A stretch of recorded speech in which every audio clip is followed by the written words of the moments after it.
Кудайдын чакырыгы 27 август.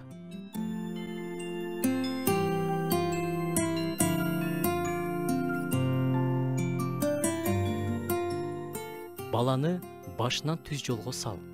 Ошондо ал ошол жолдон карыганда да чыкпайт. Накыл сөздөрдөн.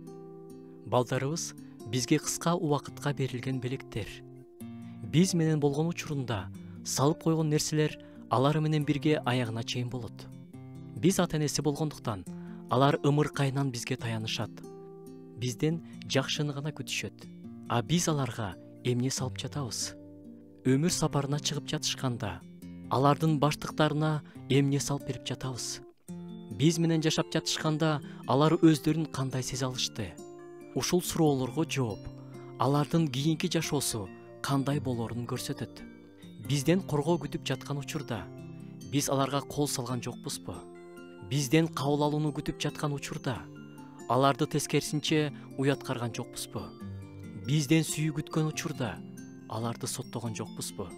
Жаныңдамын, коркпо деген сөздү күтүп жатышканда оозуңду жап деп кыйкырган жокпузбу? Жакын болуп сүйлөшкүсү келгенде унчукпай коюу менен жазалап жаткан жокпузбу? Өзгөчөлүгүн тебелеп, ийгиликтерин байкабай, башкаларга салыштырып, сен да ошондой бол деген жокпузбу? Кенедей кезинен эле түйшүккө салып, көтөрө алгыс жүк артып жаткан жокпузбу? Убактылуу берилген белектерге аяр мамиле кылалы, күнүгө бата берип туралы жана өмүр сапарына чыгып жатышканда баштыктарына жалаң жакшыны салып бере алсак экен.